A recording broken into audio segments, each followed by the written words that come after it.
Hello, my name is Josh Norek, and I'm the president of a music publishing and music royalties collection firm called Regalias Digitales. I'm also a co-founder of the LAMC, and I'm very excited to moderate today's panel, Start Making Sense from Publishing Synchs, Selling Your Catalog, and More. We have some amazing panelists who will be joining us and we'll be introducing shortly. But before we do so, for those who are new to music publishing, the term music publishing refers to the various royalties and income sources, specifically for songwriters and the publishing companies that represent them.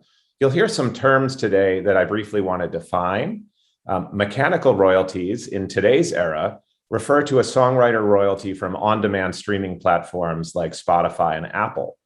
Performance royalties usually come from the performance of a song on radio and television, and are collected by societies like ASCAP and BMI in the United States and by SOCM in Mexico. And then there are synchronization license fees when a song is featured in a movie or television show, which is not to be confused with YouTube's music publishing royalty that is also called a synchronization royalty.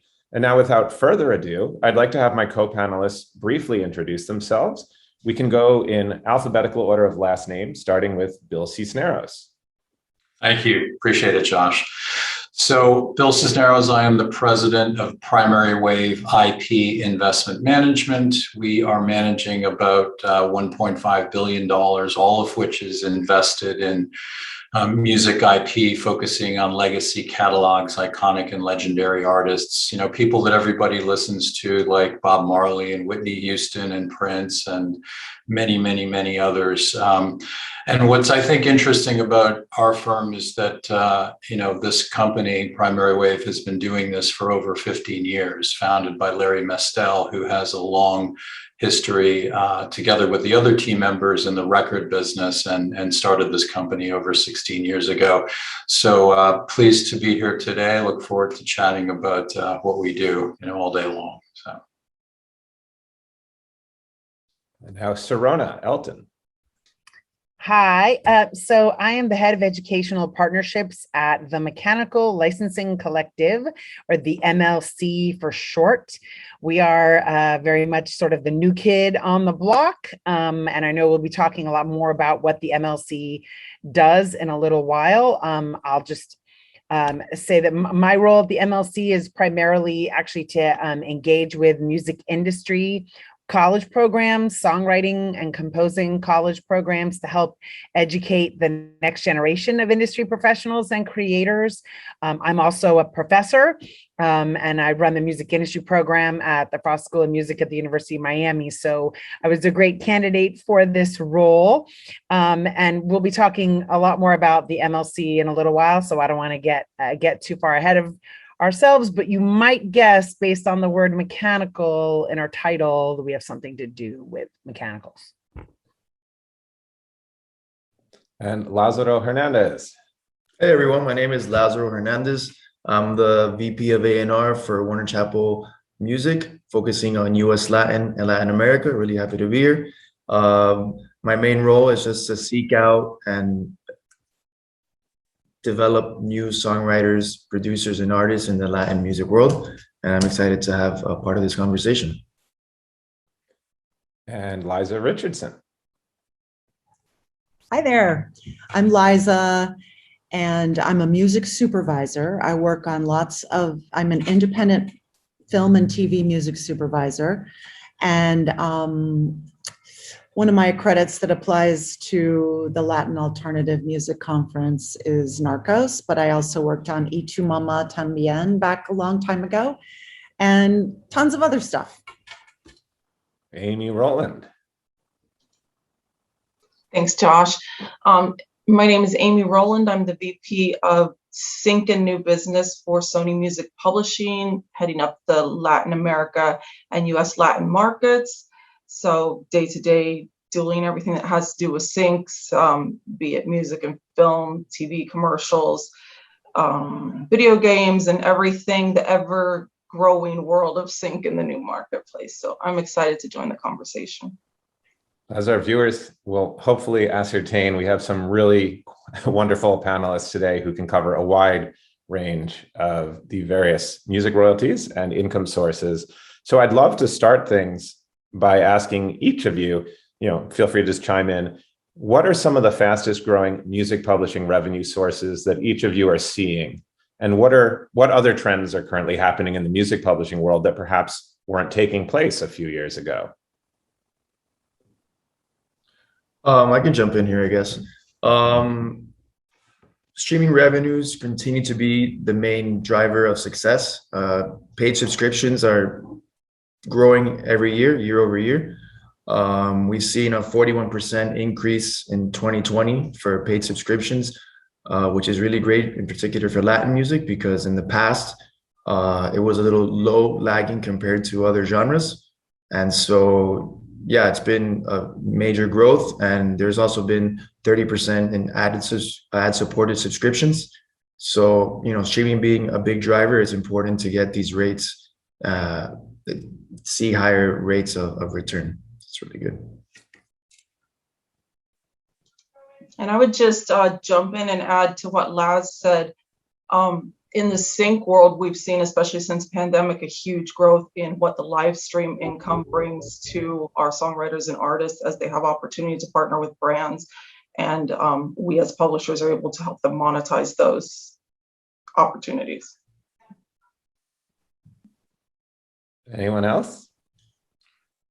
I'm happy to talk about some of the newer areas that we see a lot of upside and growth in, and one of those is an area that generally falls under the term grand rights, because it's creating a live performance with existing music publishing assets. And this is an area that for the artists that we have is going to be tremendously impactful, and we are working on one project in particular, which is to create a destination live performance based on the Bob Marley songbook, which will be housed in a casino on the Strip in Las Vegas. And, that's, very, very impactful, because we expect that is going to double the income on the publishing side of a catalog that we've already doubled it. So, a huge mover of the needle on that area. And then the other thing, which is on the fringes of music publishing,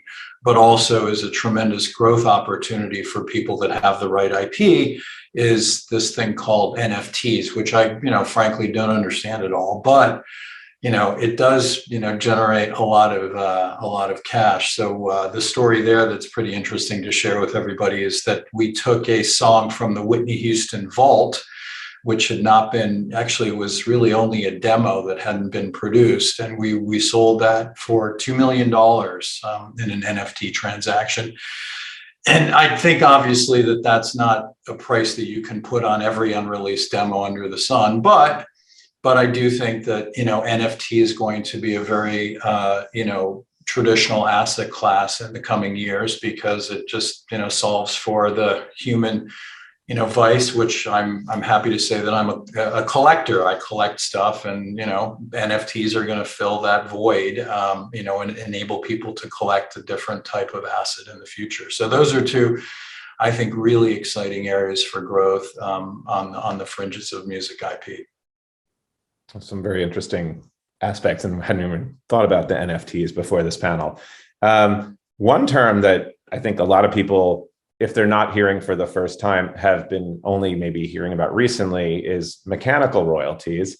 And that's just a term that I've always loved, because the origin, as I understand it, goes way back to the era of mechanical player pianos, like more than 100 years ago, and the paper sheet music that would pass through these pianos. And the mechanical royalty in that era was how songwriters were paid. And obviously, in the digital era, mechanical royalties are a very different thing. I can't tell you how many times I talk to my own clients, and if I talk about mechanical royalties or regalias mecánicas, their eyes glaze over. And then the second I say, no, I'm talking about songwriter royalties from Spotify and Apple, they're like, oh, okay, cool. Like, now I want to hear about it.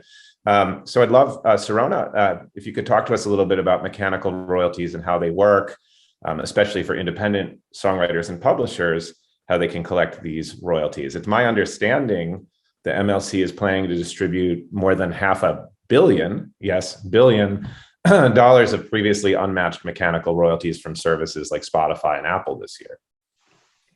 So not necessarily this year. So let me set the stage with a couple of things. So you're right, and the term mechanical goes back to the very first times, and it was around the era of the player piano and the music boxes, where you could reproduce a musical work with the use of a device that played the music, as opposed to having to have a human being read the sheet music. And so we still use that term that stands for when you reproduce and distribute a song as a sound recording. That's really what mechanicals is about. And those are generated still today when you have CD and vinyl records. Those generate mechanical royalties, but those do not flow through the MLC. So the MLC is a very new organization created thanks to the change in the law called the Music Modernization Act. And what we are charged with is focusing specifically on mechanical royalties related to digital uses of music in the United States. So it's a very specific and narrow, but significant focus. And just to add on also a little bit to something you said when you were explaining some of those key terms to people at the beginning, when you have a stream on like Spotify or Apple Music, it actually generates 3 sets of royalties, one of which is a mechanical, the second of which is a public performance. So if you're a songwriter or a publisher and your music is on Spotify, you should be seeing Spotify activity coming through ASCAP, BMI, CSAC Global Music Rights. The second, right, performance, mechanical, and then the third is the money for the use of the recording. And that makes its way back to the record label recording artist, right? So that kind of a use creates 3 types of royalties. We are one of those 3. And traditionally, mechanical royalties were paid by the party that had to obtain a license, which historically was a record label. Now it's the digital music services. Historically, that money flows from the party handling that licensing, which now will be us, to the music publisher. And then the publisher pays the songwriter. That's different than the public performance model, where songwriters get paid directly by ASCAP or BMI, and so do publishers, right? Those kind of organizations pay publishers and writers directly. For mechanicals, the mechanical rights societies around the world, just like us, generally pay the publishing party, and then that party pays the songwriter. However, if you are a songwriter who administers all your own songs, you are essentially a publisher for that purpose, and then we will pay you. So it gets a little more confusing in that it's not the case that every single songwriter should join the MLC. It depends on whether or not they self-administer their catalog. If they have a publisher or a publishing administrator that is handling the administration of their works, the songwriter will not join the MLC. The publisher or the publishing administrator joins the MLC. We pay them, they pay the songwriter. So to speak to that number you mentioned, this brand new, like the law, that change in the Music Modernization Act created a new blanket license. Mechanical licensing used to be done on a work by work basis, which means that whoever needed the license had to hunt down who the publishers were for each individual work and either go ask for a license or send them a notice. So now there's this new blanket license. Spotify only needs 1 license for mechanicals to operate. And so that went into effect in January of 2021. We call those blanket royalties. And so we've been paying those, since our very first due date, which was April 2021. We've just finished like 12 distributions, all on time, some early. So we're very happy about that. But there are also royalties that go back before January 2021. We call those historical unmatched. And that's what you were talking about. The law gave digital services the option to transfer all of those royalties they had never paid out before to the MLC, for the MLC to then try to process that data, match up those royalties, and pay people. So a number of services did take advantage of that. In February 2021, about $424 million was transferred to the MLC. The good news is it's earning interest, and that when they're paid out, that interest will be paid out as well. But they also sent us over 4,000 data files. And we can't pay that money until we can process the data and figure out who to pay. They gave us one chunk of data in February, another chunk last summer, and we're working our way through cleaning up that data so that we can push it through our systems and get it paid. So we believe the timeline is looking like the second half of this year. Our members will start seeing the opportunity for them to claim that activity as theirs and start seeing that money flow onto their statements. But it's not all going to be paid out before the end of this year. There's a reason it's been sitting unmatched for a very long time, but there's greater transparency around it now than there ever was, and it's earning interest. Appreciate that clarification, and that's a incredible number. I'm sure a lot of independent songwriters who do control their publishing will want to check out the MLC website. And one of the hot topics in the music industry right now is the price being paid for music publishing catalogs, such as the recent sale of Luis Fonsi's publishing catalog, and of course the headline-grabbing sale of Bruce Springsteen's catalog for $500 million. Many buyers are paying multiples higher than 20, meaning 20 times higher than the annual publisher's share of revenue. Are you seeing anything like this in the Latin sector? Why or why not? It's a two-point question. That's the first question I have for those of you involved. I know Bill is involved on the catalog acquisition side.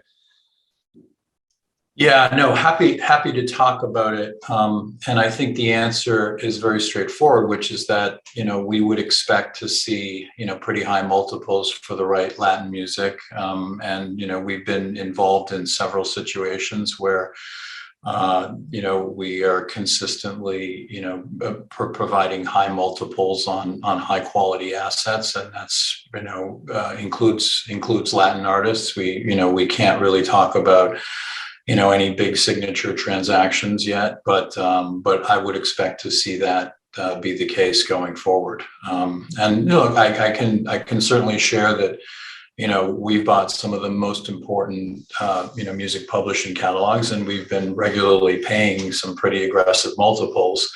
Obviously, when you own something like Bob Marley's music publishing, which is harder to buy than a piece of the Beatles, right? That's not going to be cheap, right? It's just the nature of what it is. But the reason that we can do it is that we have a 80-person team that spends a lot of their day figuring out how to monetize these assets in a way that's better and different than they currently are being monetized. And so that gives us the ability to look at a multiple and say, okay, we're willing to pay this high multiple because we're going to bring, activation, initiatives to this catalog that's going to be able to drive income. And the most important thing to take away here is that, when we're paying those high multiples, we're typically doing so in partnership with the artist, right? So, our best transactions, our best acquisitions, our best investments are ones where we are partnering with somebody who really, really cares about what's going to happen with these assets after the transaction, right? So typically they're not selling 100% of what they have. Typically they're selling some lesser percent. Typically they're very excited about working with us to increase the value of these assets. And therefore, if you look at our investments as a whole, you'll see that, we've had significant growth of income. And therefore, while we've paid high multiples, those multiples have been coming down regularly as we grow the income. And that's why from an investment perspective, this works for all parties, right? If you ask some of the people that have partnered with us, I'm sure many of them would tell you that the best decision they ever made was to partner with Primary Wave on their catalog or their estate or, whatever it was that we did, together with them. But I think the reality is that, what we do will translate to, other markets. We're not just buying, US and English speaking centric catalogs and artists. I mean, that's what we're known for the best, but we think that this works across, a much wider spectrum. And we are involved in the Latin space and in Asian, catalogs and other international catalogs as well. So I hope that's helpful. Yeah. And just as a brief addendum, I know there's been some debate in the industry, but those kind of high multiples seem to be primarily getting paid on perhaps older catalogs that may have benefited in the era of, like, say, MTV wide exposure. And in some ways today, a number one song on the Billboard chart is heard by far less people than a number one song, say, in 1985. do you think those kind of multiples will get paid when people are looking to acquire catalogs from newer artists, say in urban genres? Look, I think what we're seeing in the market is a very, very different market than we used to see, and we do see that there are people with capital that are willing to buy, much more recent assets and pay high multiples for those assets, right? So, we have our own investment strategy. It's pretty specific, but we do see, regularly that there are being high quality assets bought at pretty high multiples by other parties, right? And I think that's going to be the case going forward. I do think that we're in a very different place, right? Just remember, we started at Primary Wave buying catalogs 16 years ago, right? And the market there was very, very different. When my partner Larry bought things like the Beatles and Aerosmith and Nirvana, this was back in the day when a lot of the income on those catalogs was coming from CD sales, and that was going to be going away relentlessly for the next decade, right? Now it's a completely different equation because, as everybody else already has talked about on this panel, we're in an environment in which, you have tremendous growth tailwinds, as Lazaro was explaining in terms of the streaming. And that's just, the start of it, right? Every day there's a new platform that comes into the marketplace and, gives the MLC another, income, source to go and collect from, right? These are the Pelotons and the Roblox and, the TikToks and, everybody else that wants to use music, to engage with consumers all over the world, right? And so that's what's exciting about the industry is today we're really in a growth trajectory. And so that's why, when you look at high multiples, you really have to think about, what is the growth, story behind that multiple, right? And obviously there are some cases in which, we see people paying a high multiple for an asset that we don't think has, that much growth potential. But if you look across the board industry wide, we do see a lot of transactions where, the multiple is justified by the potential growth opportunity. And that's the key point of where we are today in this investment opportunity. Thank you, Bill. We appreciate that insight. This question is for our music supervision expert, Liza Richardson, as well as any of you who are involved with the pitching of songs for film and television licensing. How important is it for the master and publishing rights to be controlled by one entity rather than separate rights holders? Is it harder to license a song when you have to separately negotiate the rights? And how can an indie artist navigate this process as well? It's a convenience for things to be a one-stop shop, but it's not absolutely necessary. I would think that if you're a music supervisor starting out and you don't have an operation, like I have a clearance person dedicated to clearing songs. So therefore, that's her entire job is to find, all the different parts and clear them. So we're used to it. We can do it. And it's definitely not going away because writers are going to collaborate and there's going to be split parties, and that's fine. But yeah, if you're starting out and you're organizing yourself and your catalog and your choices and your songwriting and stuff, keep it simple and try to own as much as you can, master, sync as much of the songwriting as possible. Whatever parts you don't own, make sure that you have an agreement ahead of time so that you guys can make decisions quickly and easily. And so sure, we love one-stops and we use them constantly, especially in an emergency situation when you have 2 minutes to clear a song, absolutely. But, it's a convenience, but not a necessity. And Amy, I'd love to hear too, some of the maybe challenges you face when you have songs that have multiple co-writers with different publishers.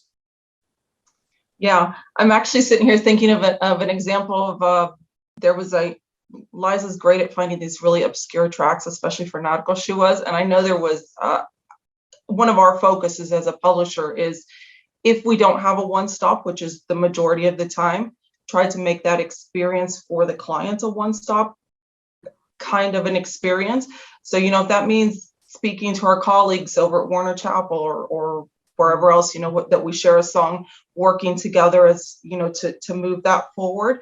I know the one case I'm thinking about was a recording out of Argentina, and we got involved in clearing the master and everything else, just kind of putting those pieces together.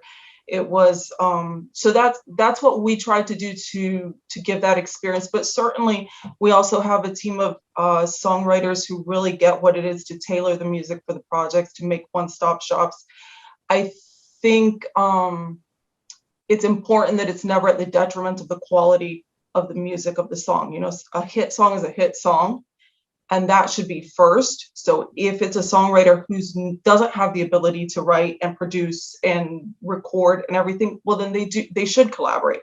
If they can collaborate with somebody so it can still be a one-stop, or if not, try to make it, one of those partnerships where people have the communication. And I think my publishing colleagues, my label colleagues, we do work really closely together to try to deliver that to the clients, because we know there's nothing worse than the song that all of a sudden you identify a sample that hasn't been cleared, and now there's 30 songwriters and 50 minutes to clear the song. I mean, we know that it's important for our clients to really get a quick response, to have accurate information, to know that what they're licensing is what they need, that they have everything covered. So And actually, speaking of collaborations, and I thought maybe Liza, you might be able to chime in here too. Collaborations are becoming ever more ubiquitous with crossover artists, and often feature several different co-writers. I think our company was administering the hit song, part of the hit song Te Bote, and there were 10 co-writers on that song. How does this affect things on the contractual side with music publishing? And what are your recommendations to a songwriter looking to do collaborations? How can they protect themselves and ensure they're properly compensated? Yeah, it's very popular, especially in the Latin genre. I believe, in my opinion, Latin artists do more collaborations than anybody. I mean, it's a common thing to do, that, almost every song you release is a collaboration with another artist. So if you think about it, every artist, most artists have a team that they're comfortable with working with, producers and writers. You have songs coming from the labels. And so the more people that start to get involved in the song creation, the more writers that you have. And, it could be difficult later on down the line to get these sync approvals or other things, especially since not every songwriter may be represented by a publisher. Sometimes you can't get to them. But usually, like Amy was saying, everyone tries to just resolve these conflicts as quickly as possible in order to get these licenses processed.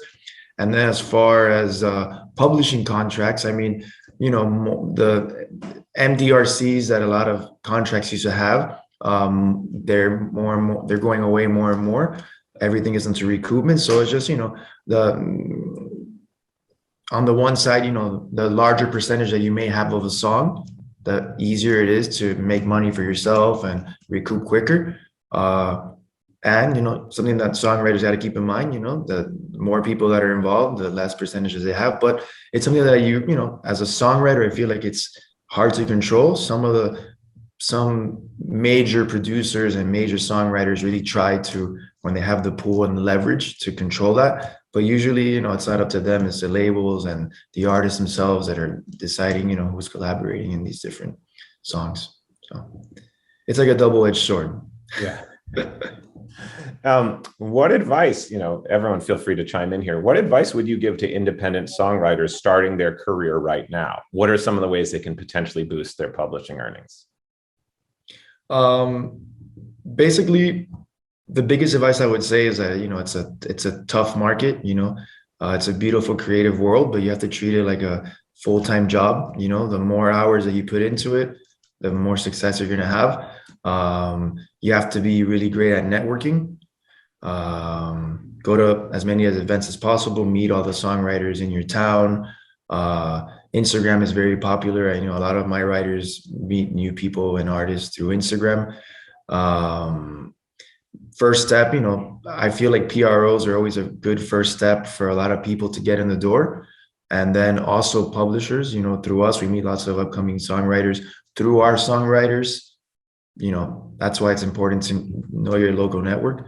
And yeah, it's a hustle, and you have to rely, you have to get a nice team, but the one leading the ship is you as a songwriter.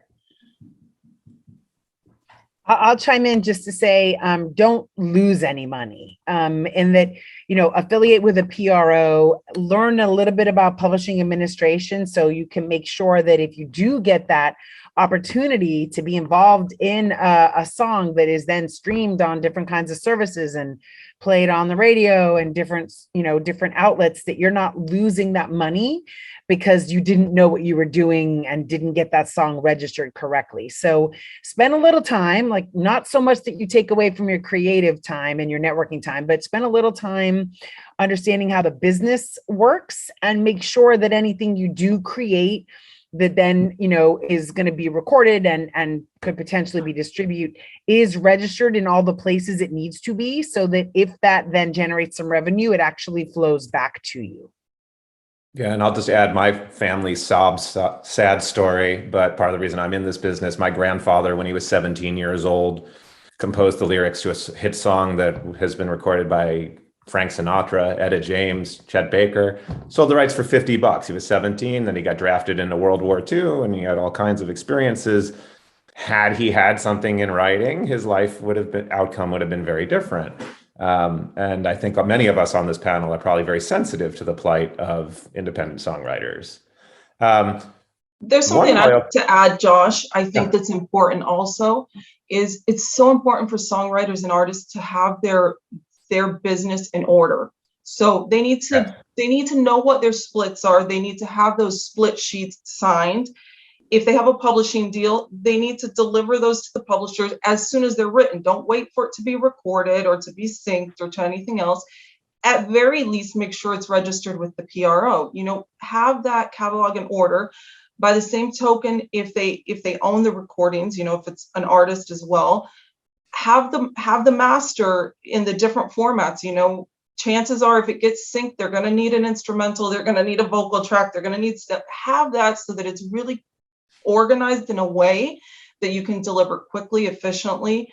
I mean, how many times, Laz, has a new artist come by and then it's like, okay, well, what's your catalog? Oh, I need to get back to you. And then it's like, go scramble and try and get it together. Well, how can we talk business? How can somebody sync a song if you don't even have the basic pieces in order? So I think that that's a key, that anybody that's starting out has the ability to form those good habits from the get-go. And if they don't know what also know that you don't know everything. Be willing to ask the questions, to learn. Don't just sign something, oh, we want to use your song for free in such and such a place. Really?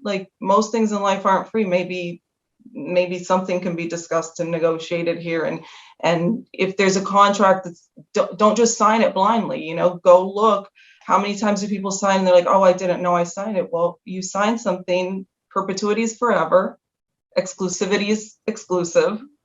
Know what you're signing. I think those are things that every artist starting out has the ability to learn. They have the tools to learn, especially in this day and age. Yeah, I think those are really important points. And so many artists, when they're in the studio, don't want to talk business with their co-writers about percentages. But if you don't have the splits and percentages worked out, it's going to come back to haunt you later. And I also second Amy's comment, having instrumental files is super important. I'm sure Liza can appreciate that.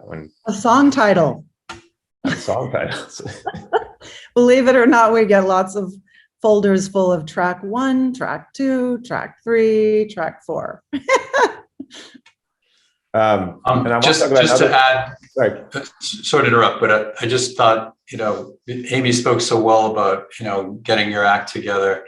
And, from our perspective, one of the best things people can do is make sure that organizing your life extends to, having a will, because, we're the biggest owner of the Prince estate. And it's unfortunate because if you're one of the Prince heirs, you've been waiting for 6 years to get the first dime out of a process that is still in probate. We just bought the James Brown estate, which was literally trapped up in legislation for 16 or more years. I mean, these are situations which by definition are leading to, a lot of inefficiencies for the artists and the heirs. And it's just, really unfortunate. Obviously, we're gonna, get to a better result for everybody. But it doesn't have to take that long or be that painful. And so that's one of the things that should be not that hard for people to do, but just important to focus on. So thought I'd add that. Absolutely. This is kind of a two-part question. I figure a lot of people have interest in YouTube and TikTok. So let's talk about that. A lot of artists and songwriters don't seem to realize there's a separate YouTube music publishing royalty called the synchronization royalty, which is only paid for YouTube views coming from the United States, Canada, and Brazil. How can artists collect this royalty? For those of you on the music publisher end, feel free to chime in. I can talk about it as well. I guess I'll chime in. I don't know, Laz, are you involved at all on the YouTube side at Warner? Not much. I was gonna let somebody more focus on sync answer this one. Okay. I mean, I can chime in. I mean, our firm, we rep. Yeah, you feel free, Josh, to chime in. I think it's more, with the publishers, there's bigger deals. Sure. So I think for independent, yeah. So I'm happy to talk about that. So with YouTube, as we mentioned, they just pay this synchronization royalty, which is a publishing royalty. It's about 15% on every dollar. So if you think of YouTube and you slice it into a pie, you've got four pieces. There's the master recording royalty, which is collected by the label or distributor. It's about 40% on every dollar. You've got the video royalty, which if you're an independent artist and have a video channel with more than 1,000 subscribers, you're getting video royalties. There's a public performance royalty collected by ASCAP and BMI, which is about 5%. But probably the most overlooked royalty is this YouTube synchronization royalty for music publishers. It's about 15% on every dollar. You as an individual songwriter or publisher can't collect it without what's called a YouTube CMS or content management system account. And YouTube makes it quite hard to get one of these. So if you're the good news is if you're a songwriter already signed to a major publisher, your publisher like Warner, Chappell, or Sony ATV is going to be collecting that. If you're independent, you're like, well, how am I going to get it otherwise? There are plenty of services out there. I mean, my firm, Regalias Digitales, we do it with artists that have at a minimum several million streams. But if you're starting out, CD Baby, Song Trust, I mean, there are plenty of companies. I think TuneCore will all offer services where basically you're checking a box when you're letting them distribute your sound recording to collect the publishing royalty. And that is one that I find when I talk to highly educated artist managers or attorneys, often they don't know this royalty exists. So it's always interesting. And unfortunately, one point I should add, YouTube publishing royalties expire after just 2 years. This year is the cutoff for 2020. So sometimes I get these artists come up to me, hey, I had a hit song in 2014. It got 1 billion views. And I'm like, well, how many views has it gotten in the last year? Or 2 years. That's as far back as we can go. So you never want to let too much time go by. It's important to jump on those royalties while you can. And this is an area I don't have much experience. I don't know if any other publishers do about TikTok. I'm curious, what are your respective experiences with collecting publishing royalties for songwriters from TikTok? Is there a lack of transparency for a TikTok, say, compared to user-generated content platform like YouTube? I would say while TikTok does provide reporting and works with third parties to help with identifying and matching users of our works, we continue to push TikTok to develop more robust content management systems that will ensure our writers get paid for each and every use of their compositions. Yeah, on my end, I have not seen much. But I think from a creative standpoint, like TikTok has great value. We've seen songs like, I think of Monsieur Periné's song Nuestra Canción that was several years old. Mm-hmm. All of a sudden it gets picked up in a challenge. And then that just has a chain effect of not only what it's doing on TikTok and in all the DSPs, but now you've also got sync clients that are interested because they know the song exists. So it's, there's not one fine-tuned answer, I don't think, for a lot of these. And so we've got time. I'll add, sorry. Yes, go ahead, Serona. Yes. I'll just add a couple of quick things. So I also was under the the MLC does not collect from TikTok or for any video use. So I'm just going to kind of put my professor hat on for a minute. I was under the impression that TikTok was leaning into pre-cleared music and building up music libraries that people who are creating video content can grab music from, as opposed to just sort of providing their own music that they find wherever they find it. So I think that's a part of the TikTok ecosystem is pre-cleared music. And then separately, I also just want to add a little bit to something you mentioned, where if you're distributing your sound recording, or I guess video sound recording to YouTube, for example, just click a button. People really need to understand what that means, and it doesn't exist on every service. You know, companies like CD Baby, TuneCore, DistroKid, they offer digital distribution, right, of recordings. Two of them, CD Baby and TuneCore, have expanded into publishing administration. And because I get this question like all day, every day, I make a point of not calling that CD Baby. That is CD Baby Pro Publishing. Sure. And it is TuneCore Publishing. And so you could distribute your recordings through DistroKid, but decide to have CD Baby Pro Publishing or TuneCore Publishing handle your administration of your songs. So it is important to understand in your mind the difference between sound recording distribution and publishing administration. It can get extra confusing when some companies that were traditionally only in the digital distribution perspective, kind of field, have expanded their offerings. But you really do need to take a few minutes to really understand what that means before you tick a bunch of boxes. Yes, very good point. We've got just about 3 or 4 minutes, so I want to wrap up one last question here.